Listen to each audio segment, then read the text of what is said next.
Good morning and welcome to another edition of the Sports Report. My name is Mike Prince with the Open Mic Broadcast Network. We are in the middle of the SWAC basketball tournament, which is the reason that we're a little bit delayed with today's broadcast. But however, it has been a good thing to be delayed. The Panthers pulled off a major upset by defeating the top-seeded Southern Jaguars last night by the score of 64-46. Great performance by the Panthers.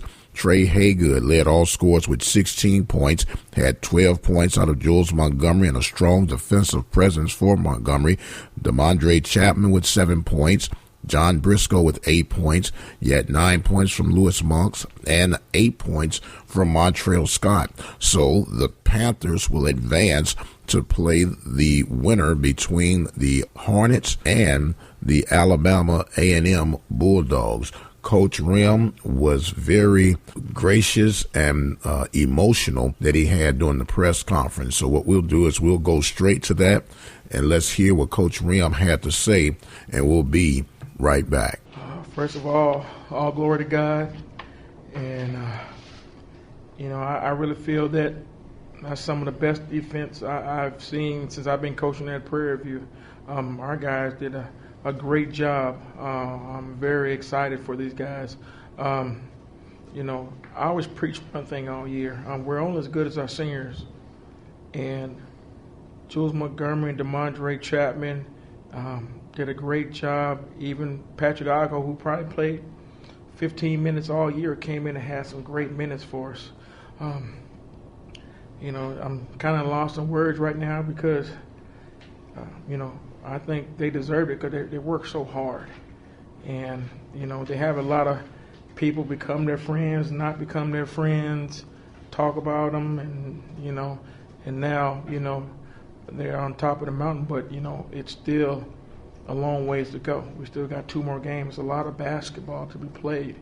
And, like I said before, I'm pleased and grateful and blessed to work with these guys this year because, you only get 1 or 2 chances. You're not promised tomorrow. So, I'm just very thankful. Coach, you just took it to him from the very beginning. You guys never let up. Yeah. Well, we had some great leads against them in prior games, and we let a lot of our egos and attitudes get in the way. Especially at our level, everybody wants to play. And with these young guys, I tell them all the time, a lot of these young guys nowadays rather pout to get into a lineup instead of, just playing and beating somebody out. So we had to make sure that, we left our attitudes and egos at the door, and everybody can't play this game of basketball. So we had to stick with Trey. I really feel sorry for him because I really wanted to pull him out, but he couldn't. He looked like, Michael Jordan in Game 7 against Utah. So, he was dead tired, and I really think he deserved to be up here in this podium. And Jules Montgomery, too, knocked down free throws. We didn't take a lot of threes. When I watched the film, when we're undisciplined, we're taking 20, 25 three-pointers. That's more than Houston Rockets taking. They deserve to shoot more than we do. So we have to make sure that, move the ball around, work stuff out, get the ball to the right people, and catch disadvantages and score the basketball and knock down free throws and get rebounds. Coach, after last night's game, you felt confident that you guys could win tonight. What was it that you thought that you saw the game plan to prepare for this one? We let almost every game that we lost slip away. And, after every game, it wasn't a science project. We knew what we did wrong. Guys knew right away what we did wrong. And it was very correctable. A couple of years ago when we played Mississippi Valley, we just like, hey, I don't think we're good enough to beat them. And every game that we played, I really felt we lost it instead of, they beat us. Triple overtime game. We lost to Southern by 3 at our place. We had a 5-point lead against, who was that? And we let them free throws slip. Alcorn, Alabama State, we let things slip away. There's 8 games in our conference that we lost instead of that they beat us. And we knew what we did wrong. And certain people's got to be on the floor a lot more. Like Jules Montgomery, when teams press us, he doesn't turn the ball over. And, for him to be 6'10", 6'11", and, he could actually, and people don't realize, he can actually play the point if he wanted to. He can handle the ball. We did it a couple times last year where he, handled the ball and stuff. That's a California kid for you. So we just did the little things in basketball, and we just stuck together. The bench was cheering.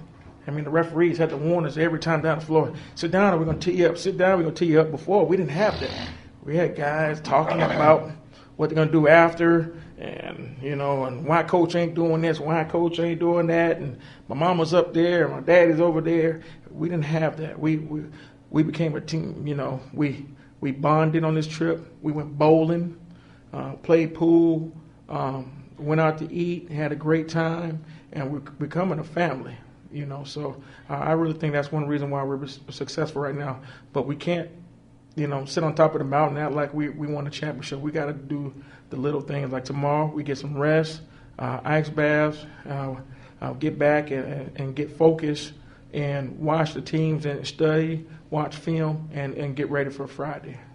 Troy, were you guys pretty confident you guys could come out and play like y'all did today?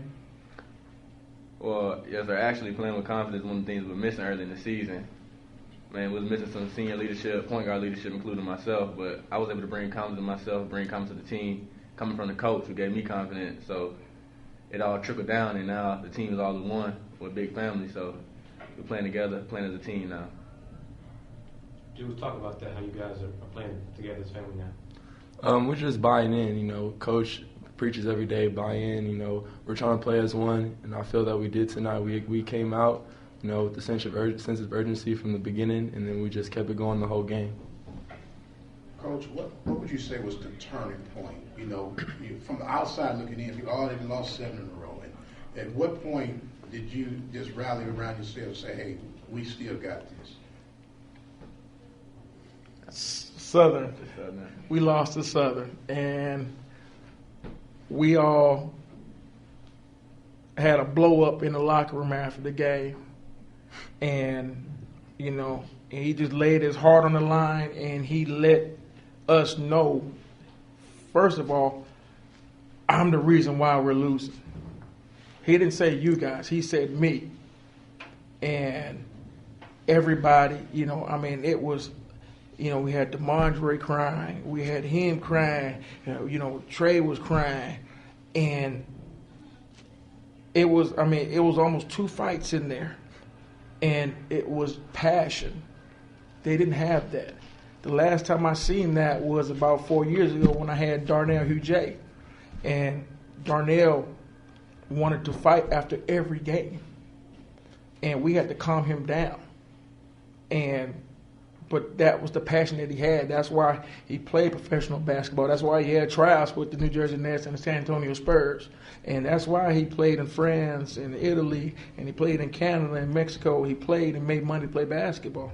And I didn't have that ever since. I never had anybody that, we always have guys that cry after the last game, But it was, we still had some more games to go. And I didn't stop it. He went berserk. And he let the whole world know that it's my fault. I lost confidence. We got the win. And then guys bought in.